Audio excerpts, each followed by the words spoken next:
There's a very strict rule when dealing with the supernatural. Never accept a gift that requires your blood. Decades ago, a desperate man broke that rule just to win back his lost life savings. But when the heavy, cursed coin he was given began to literally melt through his skin and bury itself deep inside his veins, he realized he hadn't just made a bet, he had inadvertently painted a target on his unborn child and invited an ancient, apex predator demon right to his front door.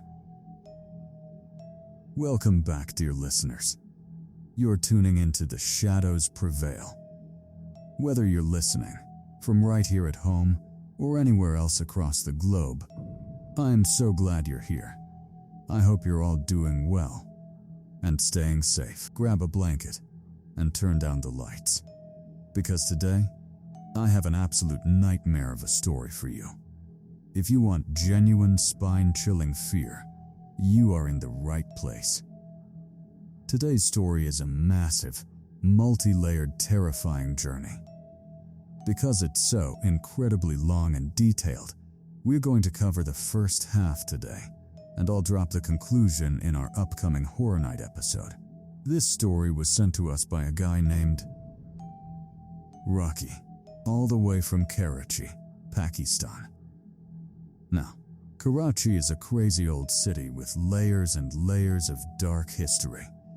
You guys might wonder why I cover so many stories from the Indian subcontinent. The reason is simple. When these terrifying events happened, there were actual eyewitnesses.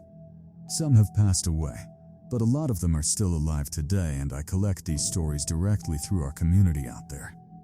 By the way, if you've experienced a crazy true horror story, please send it my way. You can write it out or record an audio clip and email it to labuhasan64@gmail.com. I'll spell it for you. labuhasan64@gmail.com. And please, smash that like button and share this video. It helps the channel more than you know, and helps us bring more terrifying stories to life. Alright, let's get into it. Rocky actually got this story from a hardcore lifelong gambler named Hamidul. Gambling is this guy's entire life. He wins, he loses, it's all he knows. Back in the day, Hamidul heard pieces of this story from another gambler. And recently, sometime around 2025, he tracked the guy down to get the full horrifying picture. Here's where it gets weird. That other gambler had this incredibly bizarre habit. You know how people usually say a quick prayer before they do something big? Well, right before placing a massive bet, this guy would always say, "I place this bet in the name of Foyez the gambler." Hamidul was totally confused. He asked him, "Dude, what does that even mean? Who the hell is Foyez the gambler?" But the guy would always just brush it off. "I'll tell you someday," he'd say. But one night, after a long gambling session, a massive rainstorm hit. It was pouring so heavily that they were completely stranded indoors. Hamidul looked at him and said, "All right, man, we're stuck here. Tell me what that phrase is all about." And finally, the guy spilled everything. He said this all started way back around 1940 in a rural riverbank area, or Char, in the CB district of Pakistan. There was this guy named Masood. Masood's family was dirt poor. They were barely surviving day to day. One morning, his dad comes up to him, looking incredibly stressed. "Listen," his dad said, "your sister is all grown up. We got a solid marriage proposal for her. But I have no idea how we're going to pay for the wedding." Getting a daughter married meant heavy expenses. They had 2 cows, which was basically their entire life savings. His dad tells him, "There's a market tomorrow. Take the cows and sell them. I can't go because I need to meet the groom's family. Masood agreed. The next day, Masood takes a large wooden boat across the river to the market. He bargains hard, and by the grace of God, he gets a really good price for both cows. But by the time the market taxes are paid and the paperwork is sorted, the sun is setting. It's time for the evening prayers. As he crosses the river back toward his village, it hits him. Oh crap. My sister asked me to bring her some bangles, ribbons, skin cream, and anklets. He realizes there's a local fair happening right near his route, so he decides to swing by, grab some food, and buy his sister's gifts. Now, Masood's pockets are absolutely stuffed with cash. Back then in Pakistan, a 100 rupee note was huge, so he was carrying a massive fortune. He was naturally paranoid about thieves. But while walking through the fair, he bumps into an old friend from his village. They start catching up, and suddenly, his friend points to a crowded tent. Hey look, an underground gambling ring. Let's go play. Masood immediately backs up. No way, man. This is my sister's wedding money. But his friend laughs it off. Dude, are you really scared? I've been winning all night. Just use the cow money to make a couple of tiny bets. 2 rupees, 5 rupees, you can triple your money right now. And you know how human nature works. The greed quietly kicked in. Masood thought to himself, okay, I'll just bet 1 or 2 rupees. I'm not gonna throw down 50 or 100. He walks over, places a tiny bet, and loses. He instantly panics. Nope, I'm out. I'm going home. But his friend grabs his shoulder. Dude, you just made one wrong move. Try one more time. I promise you'll win. Masood caves. He places another bet. And he wins. He lost 1 rupee, but he just won 2. The adrenaline hits him. He keeps playing, and suddenly, he's on a massive winning streak. His pockets are getting even heavier. At this point, his friend says, "All right, man. We made a killing. Let's head home." But Masood is completely hooked. Hold on. Just a little bit more. And that's when the tables turn. Masood starts losing his profits. His friend warns him, "Masood, stop. You're gonna eat into the cow money. When you start a losing streak, you don't recover. Let's go." Masood ignores him. He's desperately trying to win back his lost profit before he leaves. Frustrated, his friend just shakes his head and walks away. And then, the absolute worst-case scenario happens. Masood loses the profits. Then, he loses the extra cash. And finally, he loses every single penny of the cow money. He is left with absolutely nothing. His pockets are empty. Masood is completely broken. How is he supposed to look his father in the eyes? How is his sister going to get married? He can't bear to go home. He walks down to the dark, empty riverbank, collapses in the dirt, and just starts sobbing uncontrollably. A few minutes later, a shadowy figure approaches the dock to cross the river. The man sees Masood crying and asks what happened. Masood just pours his heart out to this total stranger. The man stares at him with dead, unblinking eyes, and in a chillingly calm voice he says, "I will get every single penny of your money back. But in return, you have to give me whatever I ask for." Do we have a deal? Masood is so desperate he doesn't even think. Yes. Deal. But how? "Come with me," the man whispers. They walk back to an empty, dark area near the fair. The man stops and hands Masood a wad of cash. "Go back to the gambling board. But when you stand there, make sure your big toe is pressing down firmly on the edge of the game paper." It was a game called Debut, played on a massive piece of paper on the ground. Masood takes the money, goes back, and presses his toe on the paper. Instantly, he wins. He bets again. wins again. The dealers are getting suspicious. Suddenly, one of them looks down and yells, "Hey, get your foot off the board. No wonder you're winning, you're cursing the game." Masood nervously steps back without his foot on the board. He immediately loses the next 3 hands. Panicking, he runs back to the stranger in the dark. "They saw my foot. It's not working anymore." Masood cries. The stranger sighs coldly. "Then there is nothing more I can do for you." Masood literally falls to his knees, grabs the man's legs and begs while crying, Please figure something out. I need that money." The man looks down at him in the darkness. "There is one other way. If you agree, I'll tell you." "I agree. Whatever you say, I agree." The man speaks slowly. "I have an associate. He is actually standing right here with us, listening to everything." Masood looks around, but they are completely alone.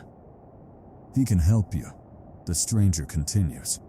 "But when your job is done, his job begins. He will take something from you. It could be your money, your property, or someone's life.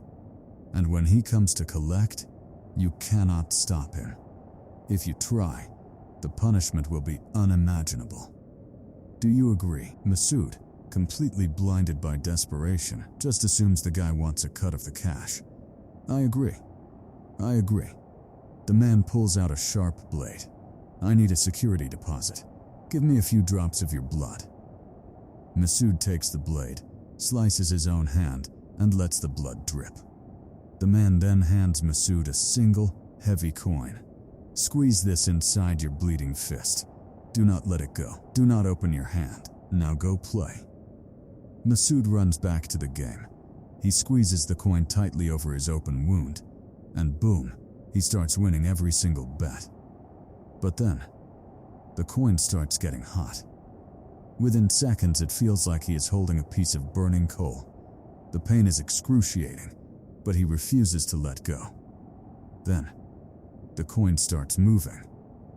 It starts twitching and jumping inside his closed fist. It feels like it's trying to drill a hole through his palm.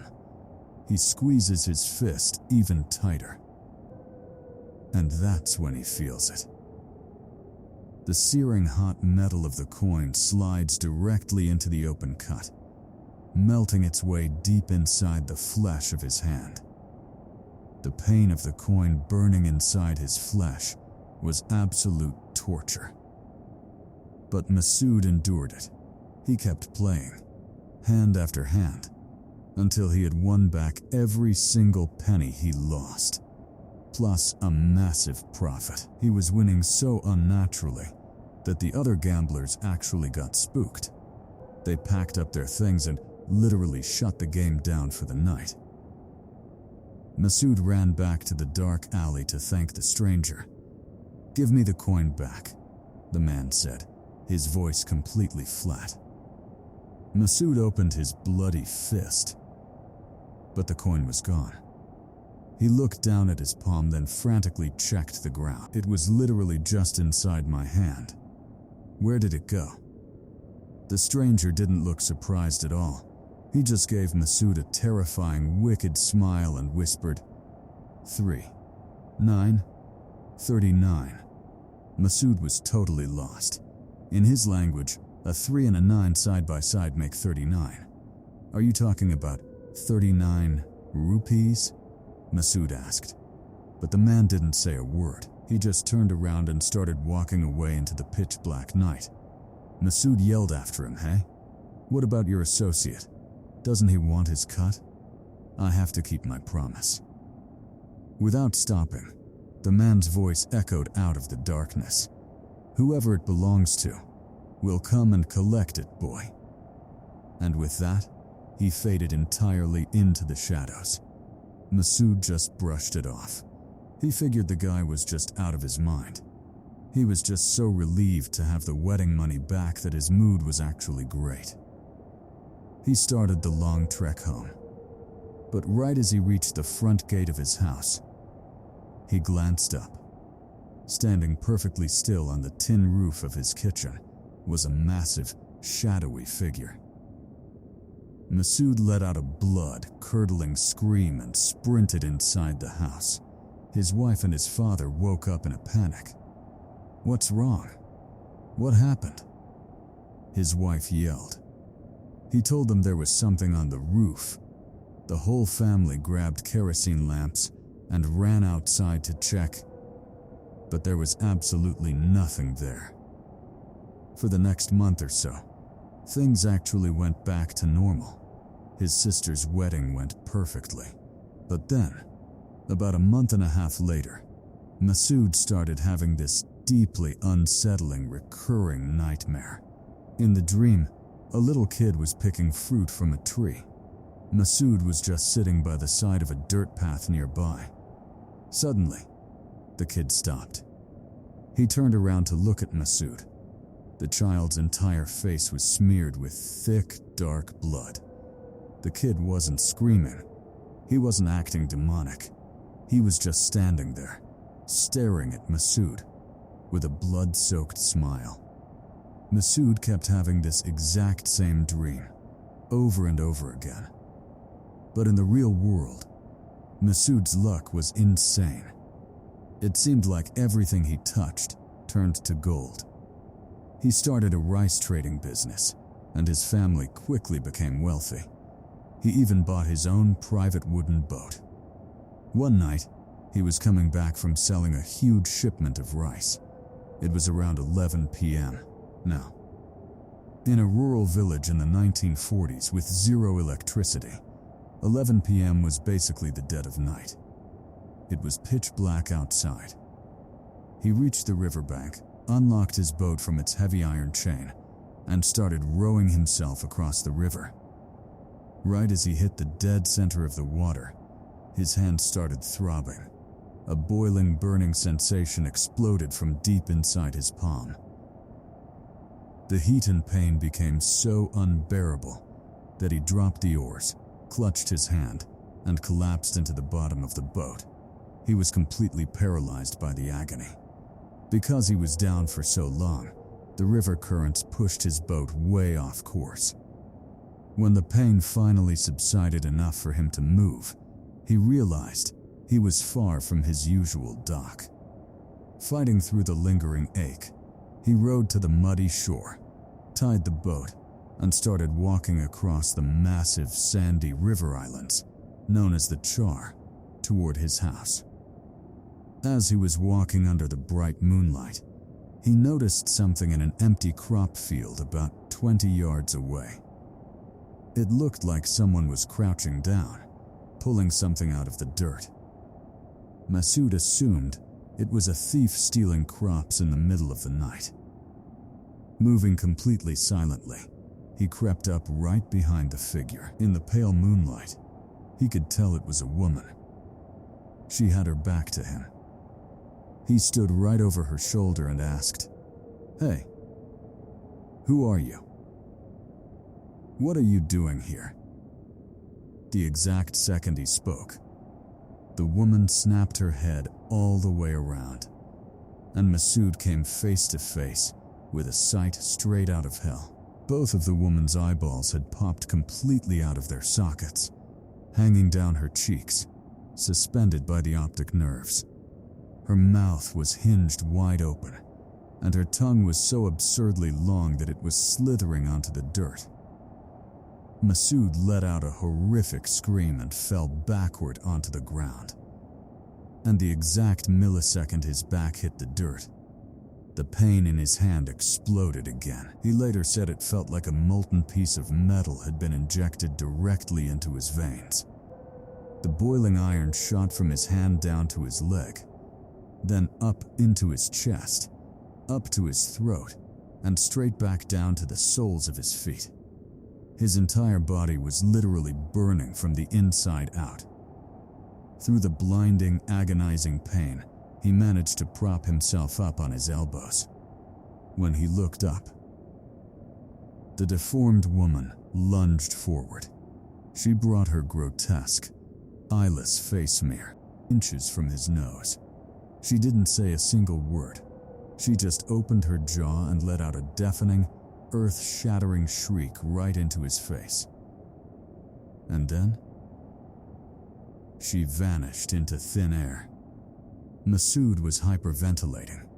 He was terrified, and his body was failing him from the internal burning. He still had a 30-minute walk to get home. As he dragged his broken body down the dirt path, he saw a tall white figure standing about 100 yards ahead. He desperately tried to rationalize it. He told himself it was just a scarecrow. Farmers put them up all the time. But as he limped closer, he realized it wasn't a scarecrow. It was 3 exceptionally tall men, and behind them, resting on the sand, was a traditional bamboo funeral bier, a katia, and there was a corpse wrapped in a white shroud resting on top of it. Masood froze. His instinct screamed that these were not human beings. One of the men looked at him and said, "Come here, grab the bier. There are 3 of us. We need a 4th to carry it." Masood refused to move. The men's voices immediately turned aggressive. "If you don't grab it, we will bury you alive under this sand right now. No one will ever find you. Grab it." Terrified for his life, Masood realized he had no choice. He walked over and hoisted the front left corner of the bier onto his shoulder. At first, the weight felt completely normal. They started walking in silence. But after just a few steps, the corpse suddenly became unbearably heavy. It felt like he was carrying solid lead. A voice directly behind his ear growled, "Don't you dare drop it. If you drop it, we will bury you right here." Then the entities started talking to each other across the bier. "Why did you kill our sister?" one asked. "Brother," another replied. "Let's just bury him in the grave with her." Masood tried to veer off the path to escape, but an invisible, crushing force from behind pushed the bier forward, forcing him to walk in a perfectly straight line. Between the death threats, the crushing weight of the ghost corpse, and the molten metal burning inside his veins, Masood was at his absolute breaking point. Then, all 3 entities spoke in unison. "We are burying you with our sister today." Hearing this, Masood violently snapped his head to look behind him. There was no one there. He quickly looked to his right. The man next to him was gone too. He was holding the heavy bier completely by himself. Then, he realized where they went. He looked at the bier. All 3 of the men were sitting directly on top of the corpse.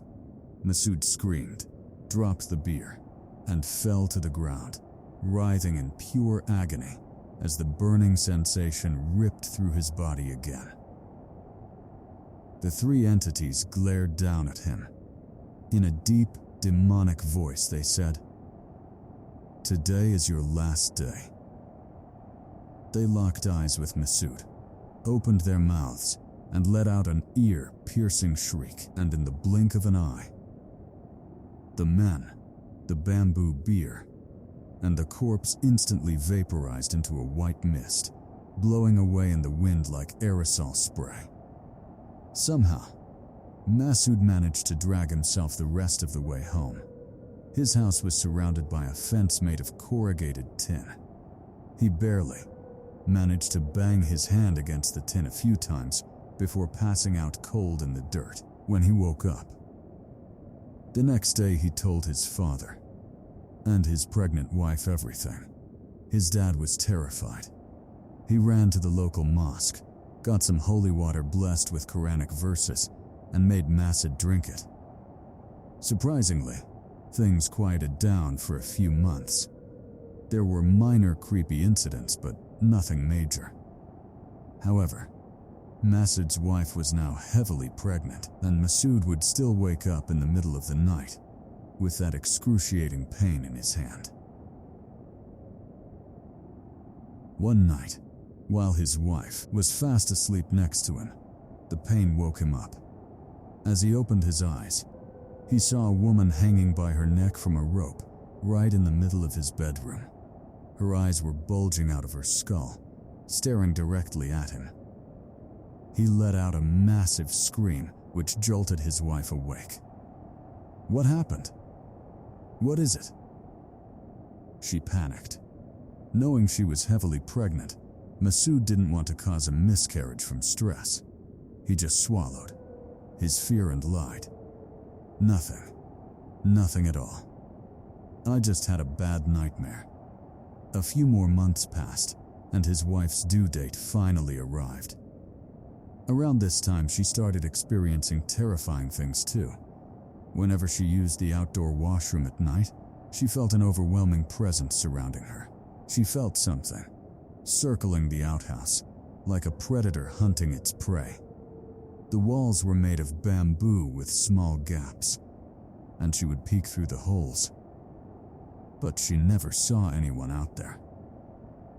Finally, the night of the delivery came. Her water broke, and she went into agonizing labor. It was late at night, around midnight. While she was screaming in pain inside the room with the midwives, Masood was waiting outside. Suddenly, Masood noticed something incredibly creepy. He felt the distinct presence of a massive crowd of people surrounding his entire house. You know that heavy humming vibration you feel when you're standing in a packed room? He felt exactly that, but the yard was completely empty. Deep into the night, the baby was born.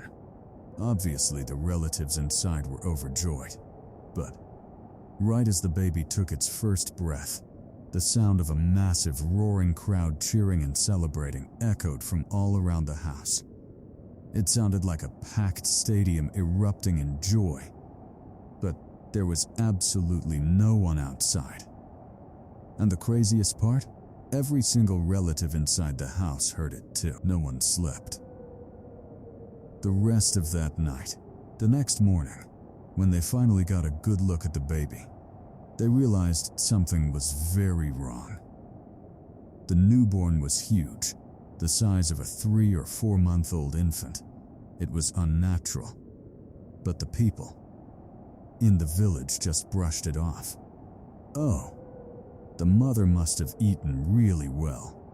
Better to have a big baby than a weak one, they rationalized. But the following night, Masood went to sleep and had a terrifyingly vivid dream. Standing right at the foot of his bed was a giant, muscular entity. It was draped head to toe in loose black robes, with a dark hood pulled over its head. The only thing visible inside the shadows of the hood was a massive, sharp object that looked like a giant bird's beak protruding from its face. The entity pointed at Masood and said, "It is time for us to take the item from our pact." In the dream, Masood yelled, "What item? What pact? And who are you?" The entity replied, "Did you forget the deal you made to win at gambling? I was the one who helped you, and per our agreement, you are obligated to give me whatever I desire." Masood pleaded, "Tell me, what do you want? What do I have to give you?" Before the entity could answer, Masood was violently shaken awake. His dad was shaking him by the shoulders, looking terrified. Because the house was full of female relatives helping with the baby, Masood had been sleeping in his dad's room. "What the hell are you muttering in your sleep?" his dad yelled. Still in shock, Masood assumed it was just a severe stress dream. He didn't tell his father what he saw.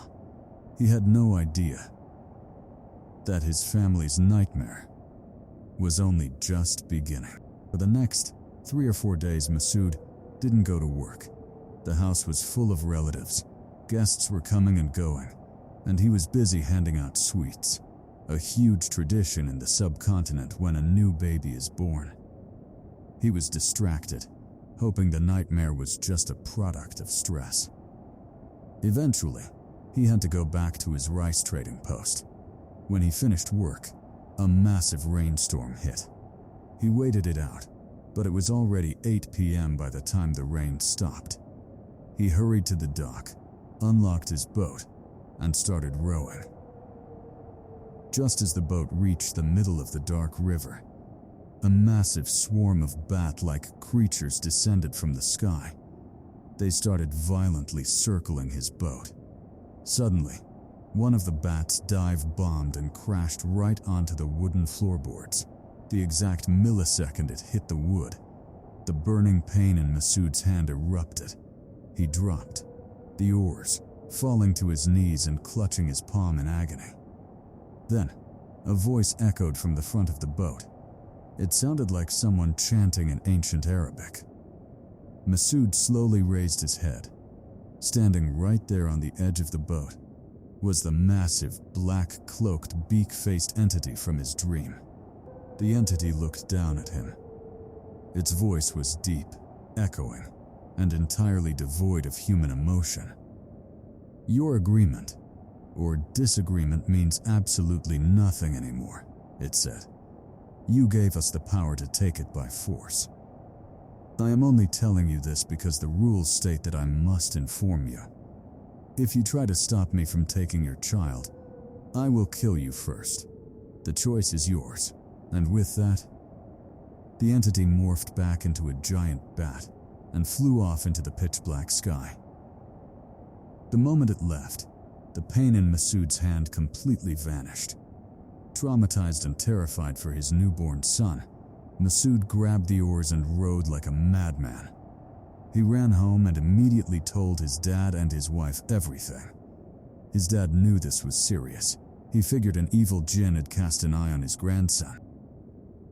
The next day, they brought a local huzur to perform an exorcism. But as the imam started reciting verses, Masood's hand began to burn in agony. He yelled out in pain, but the imam dismissed it. He assumed Masood had just pulled a muscle from lifting heavy rice sacks. The imam tried special prayers to manifest the jinn, but absolutely nothing happened. He finally left, declaring that there was no jinn present in the house. But that night, the cloaked entity appeared in Masood's dream again. This time, it was furious. This was not part of the deal. It roared, "You agreed to give me whatever I wanted. If you try to create obstacles to stop me, remember what I said. When your child turns 40 days old, I am coming to take him. And on the 41st day, I will kill you." Masood woke up in a cold sweat. At sunrise, he ran to the fairground to find the man who gave him the coin. He asked everyone, but no one had ever seen or heard of the guy. Masood realized he had invited an unstoppable evil into his life. Desperate, his family brought home a highly experienced imam from the CB Tehsil area. The imam arrived that night with a human medium. He drew 3 protective circles on the dirt floor. He sat in one, placed Masood in the second, and the medium in the third. The imam began his ritual and summoned one of his own familiar jinns into the medium's body to investigate. After a few chants, the medium's eyes snapped open, but instead of speaking, the jinn inside him started weeping hysterically. "Imam Sahib." The jinn cried out, "Run away from here right now." "I'm leaving." Shocked, the imam asked, "What's wrong? What did you see?" The jinn, speaking through the medium, said, "When you called me, I came. But right before I crossed the boundary of this house, I saw 100 terrifying entities standing guard. I am a jinn myself, but I have no idea what race these things belong to. They are powerful, beyond comprehension. One of them grabbed me and slapped me so hard I blacked out. They could have easily killed me, but they let me go. They told me to run, and they told me to warn you to leave immediately." And with that, the medium collapsed to the ground. The jinn had fled for its life. The imam was visibly shaken. But he had a reputation to uphold. trying to act tough, he said. I've dealt with plenty of jinns. If this one is a coward, I'll summon a stronger one. He started reciting verses over Masood. Instantly, Masood collapsed, screaming as the boiling agony ripped through his hand. What is it? The imam yelled. There's something moving inside my hand, Masood cried. From inside his protective circle, the imam reached out and grabbed Masood's arm. He looked closely and was shocked. Something exactly the size and shape of a coin was physically moving underneath Masood's skin, traveling up his arm. The imam showed it to the family. Someone used black magic to put a physical object inside his body, the imam concluded.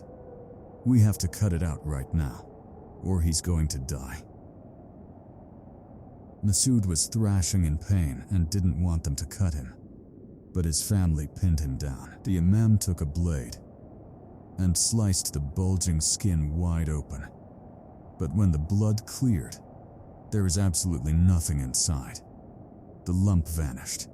Everyone, including Masood's dad, had physically felt the hard coin beneath the skin, but when they cut it, it was completely gone.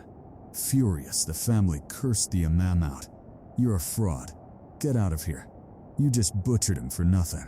Since there were no stitches in rural villages back then, they just packed Masood's wound with crushed medicinal leaves and tied a rag around it. That night, a massive thunderstorm rolled in.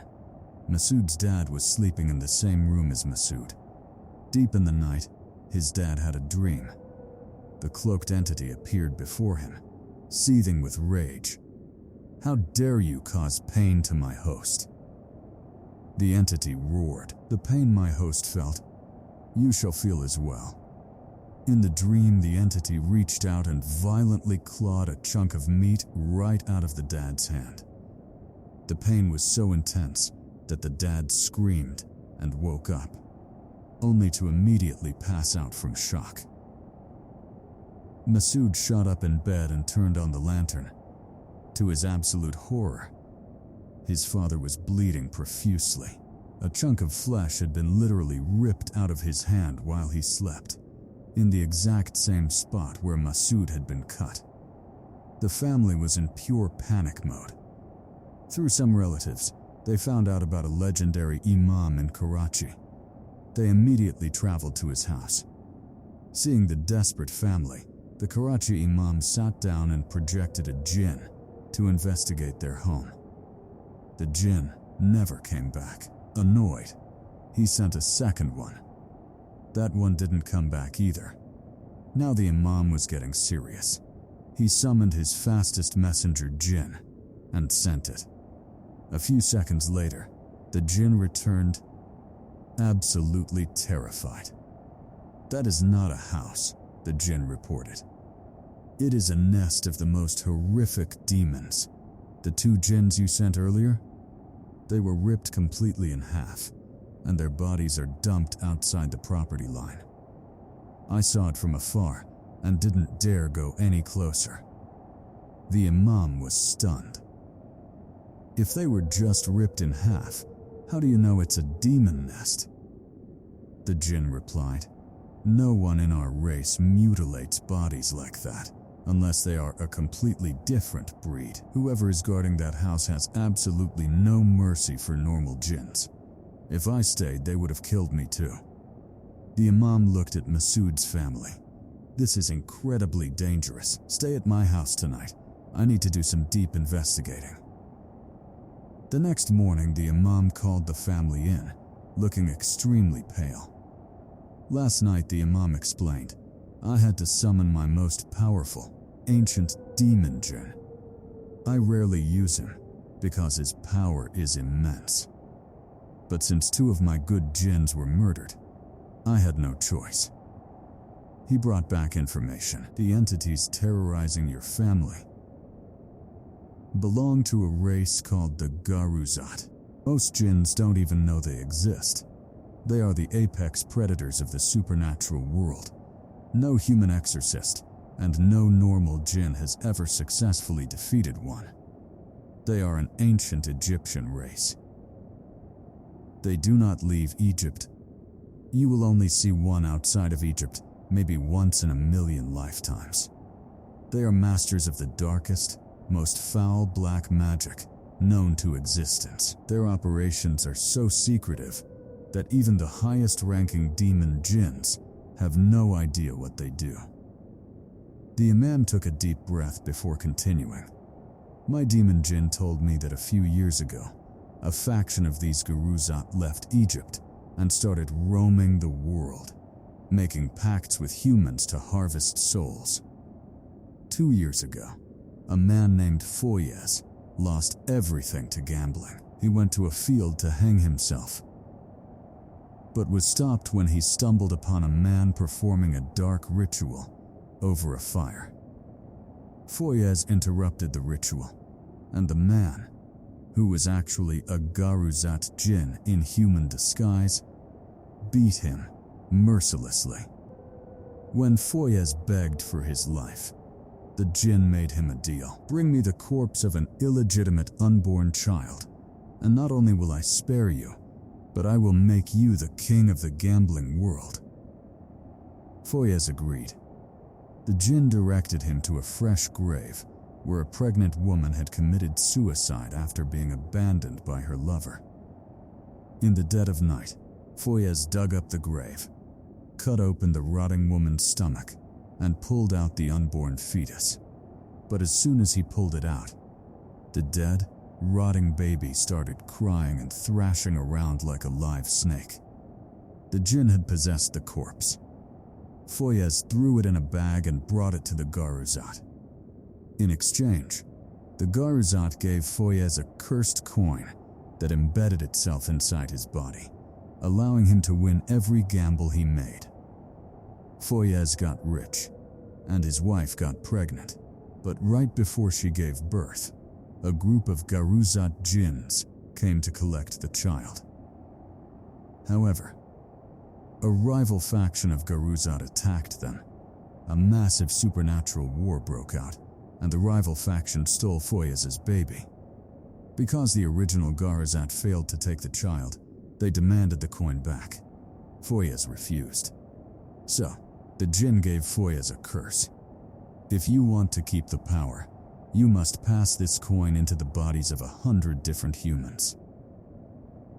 Foyez has been doing this ever since, using the jinn's teleportation powers to travel the country. Masood, the man you met at the fair who gave you the coin, that was Foyez.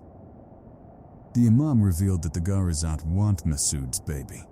When the Imam asked his demon jinn why such ancient god-like entities were obsessed with a rural village baby, the demon jinn said he had no idea. Their motives are completely hidden. He suspects they need the baby for some horrific black magic ritual, but no one knows what it is. Before the demon jinn left, he told the Imam, "Do not ask me to fight them. If I brought 100 armies of jinns, we would all be slaughtered by just 10 of the Gharuzat. You are on your own." The Imam looked at Masood with a heavy heart. "The fake healer who cut your hand? The Gharuzat slaughtered him and his jinns in his home last night for trying to interfere. That is what we are up against. And that, dear listeners, is the end of the first part of this massive story. You can see how incredibly deep this rabbit hole goes. These ancient jinns are making blood pacts, planting cursed coins inside humans, and orchestrating massive supernatural conspiracies just to get their hands on specific children. But what is their endgame? What kind of dark ritual are they trying to perform? Will the Imam be able to extract the cursed coin from Masood's body? Or is Masood marked for death? And how do you fight an entity that even demons are afraid of? We will uncover the answers to all these mysteries in our next Horror Night episode. Today's episode serves as a chilling reminder of the destructive nature of gambling. The dopamine rush, the desperation to win back your losses, it drove Foyez to cut an unborn baby out of a corpse. and it drove Masood to sell his soul to an ancient evil. But a massive question remains. The Gharuzat in disguise that Foyez met, was he acting alone? Is Foyez trapped in a cycle too? We'll find out next time. Until then, take care of yourselves, stay safe, and try to be good to one another. I'll see you in the next Horror Night episode.